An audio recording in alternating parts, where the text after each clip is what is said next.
Fala pessoal, tá começando mais um episódio do Conversas do Campo 3.0 e hoje a gente está em casa de novo aqui nos nossos parceiros da agência Next. A gente agradece sempre a parceria e a confiança da nossa companheira em mais um Conversas do Campo, Timac Agro, presente há mais de 20 anos no Brasil, fabricando e comercializando fertilizantes de alta tecnologia com o propósito de alimentar o homem e proteger o seu futuro. Timac Agro, a gente se encontra no futuro do agro.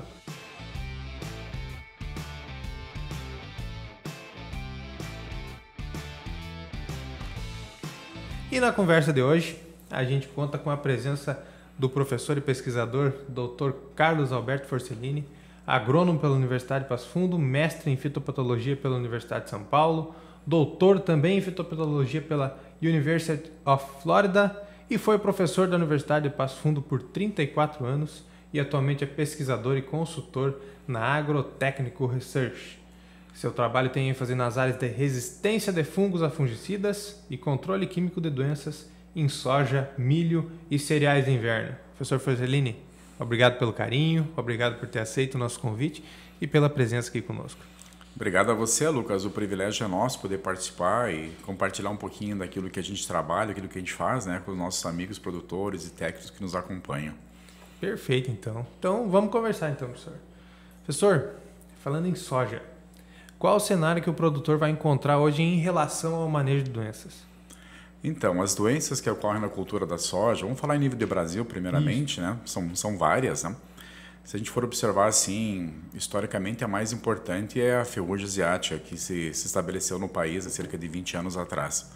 Porém, nos últimos anos a gente já tem tido um manejo bastante satisfatório dessa doença, de tal maneira que ela tem ocorrido em menor intensidade. Porém, observou-se ao longo dos últimos anos um aumento significativo das manchas foliares, para destacar aí duas delas, né? A mancha-alvo, presente especialmente no centro-oeste, mas também em outras regiões do Brasil e também recentemente detectada e presente aqui no Rio Grande do Sul. E a gente também vem observando um aumento muito acentuado da cercosporose, desse complexo de doenças de final do ciclo. Essas duas doenças aumentam de severidade por conta que são fungos que permanecem nas sementes, permanecem nos restos culturais, na palhada, que fica na lavoura de um ano para outro. Então, como a gente tem praticamente 90% da soja do Brasil cultivada em áreas tradicionais de soja, então esses fungos já estão presentes lá.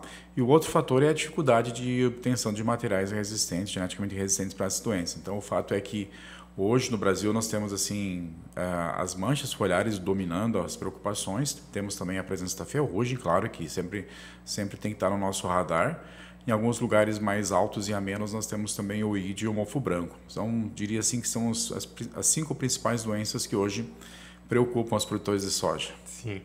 Então, a gente tendo esse contexto já explicado, né, professor, trazendo as principais doenças que a gente vai ter de norte a sul dentro do Brasil, o que o produtor precisa ter para ele ter uma maior eficiência no momento da aplicação, principalmente de químico, né, falando em fungicida?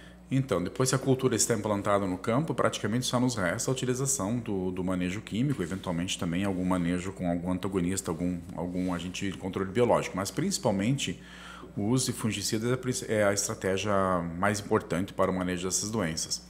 E hoje, em termos de Brasil, nós temos talvez uma média que fica entre 3 e 3,5 aplicações de fungicida por safra.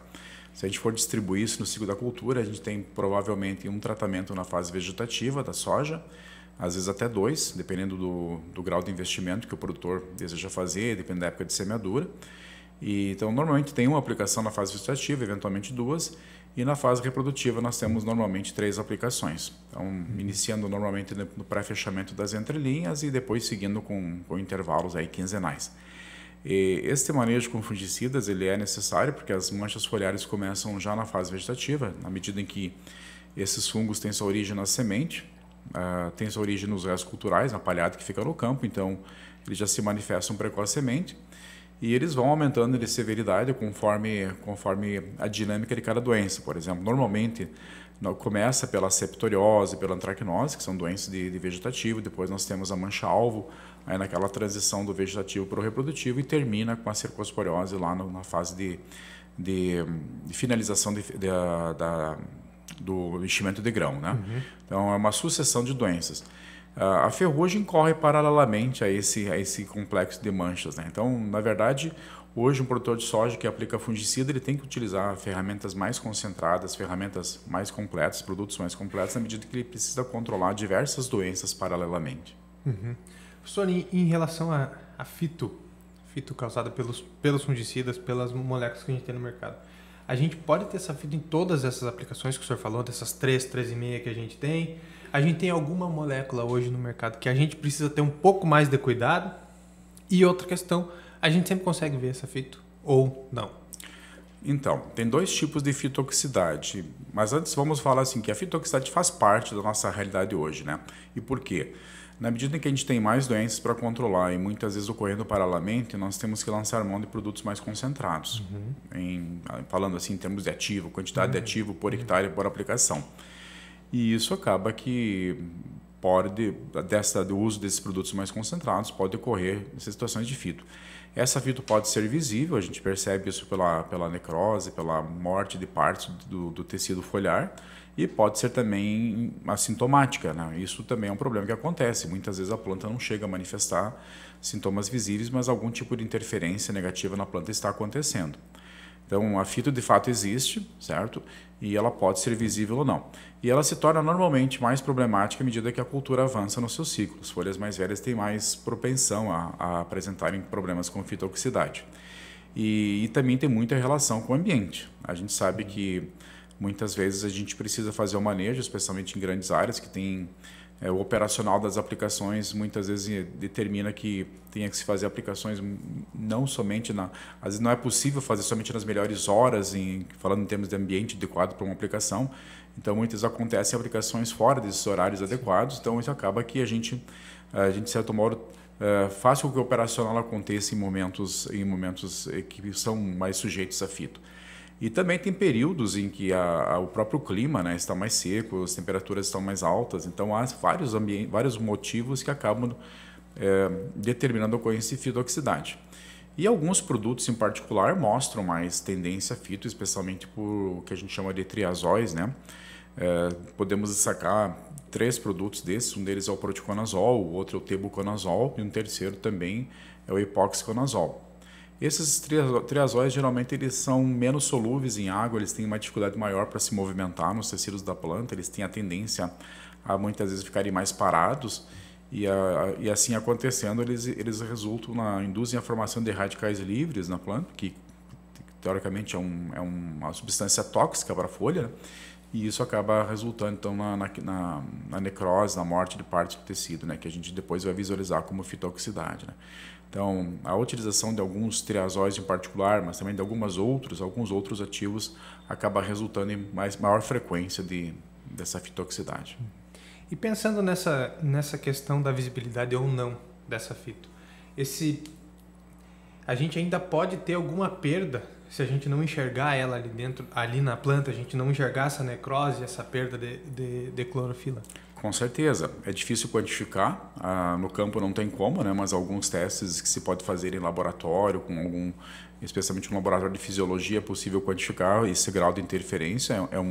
É uma interferência virtual, não visual, a gente não consegue observar isso aí, mas dá para mapear através de equipamentos, né? Que medem eventualmente taxas fotossintéticas, medem a respiração da planta, medem algumas outras variáveis, presença de algumas enzimas. Mas o fato é que isso acontece. E então há sim um dano que é um dano que a gente não percebe no campo, certo? E também há o dano que se percebe pela presença dos sintomas da fitotoxicidade, né? Pela presença de áreas de tecido morto nas folhas. E com certeza a fitotoxicidade por reduzir a área fotossintética, por interferir nas atividades fisiológicas da planta, em maior ou menor grau vai causar alguma redução de produtividade. Sim. Lembrando também que pensando nessa fito e nesse atraso do crescimento das plantas, a nossa parceira Timac, ela traz a ferramenta ProGen Detox, posicionada nas aplicações a partir de R1 em soja, minimizando os efeitos da fito, tanto visuais quanto no travamento da planta.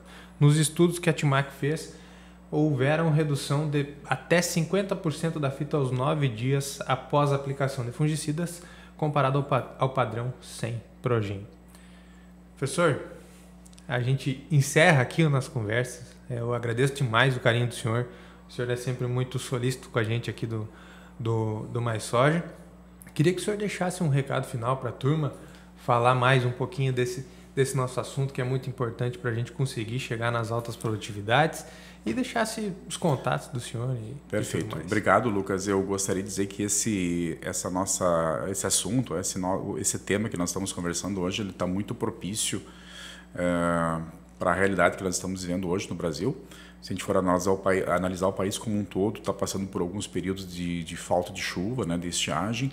Há uma dúvida muito grande por parte dos técnicos e produtores sobre fazer ou não fazer certas aplicações. Então, essa discussão sobre fitotoxicidade, quanto ela pode impactar, a discussão sobre os produtos ou que podem reduzir o seu impacto, né, como você mesmo comentou, né, o produto da Timac tem essa propriedade, e também a gente sabe também de alguns outros produtos que a gente pode utilizar junto com o fungicida para minimizar, de buscar condições ideais de aplicação. Então, é um assunto muito pertinente. Hoje, de sul a norte, no Brasil, nós temos situações de pouca ocorrência de chuvas em alguns momentos aí, especialmente aqui no sul. Então, essa é uma preocupação que os produtores têm, que os técnicos têm e que nós também temos. Então, eu te agradeço pela oportunidade de poder participar de uma discussão num momento tão propício como esse. Fica aqui o meu contato, meu e-mail é carlos.forcellini@gmail.com, tá disponível para os amigos aí, qualquer matéria aí, qualquer assunto que esteja ao nosso alcance dentro da área de fitopatologia, contem conosco. Beleza. Então, turma, esse foi o professor Carlos Forcellini. Muito obrigado, professor, mais uma vez. Agradecer a turma da Next aqui, que sempre nos recebe muito bem para a gente fazer o nosso Conversas do Campo. Agradecer mais uma vez a Timac, que nos ajuda a levar essa informação, conhecimento como o do professor Forcellini para vocês de casa, um pouco mais palpável, para que vocês possa ajudar vocês a aumentar a produtividade, ajudar o produtor rural a que a gente possa chegar cada vez mais longe dentro da nossa cultura da soja, do milho, do trigo, seja onde for. Agradecer a quem nos acompanhou até aqui, pedir para vocês comentar, curtir esse vídeo aqui, comenta aí o que vocês acharam e vai lá e assiste os outros episódios que a gente tem no Conversas. Muito obrigado a vocês, muito obrigado, professor, obrigado, Next, obrigado a Timac. Pessoal, até a próxima. Valeu!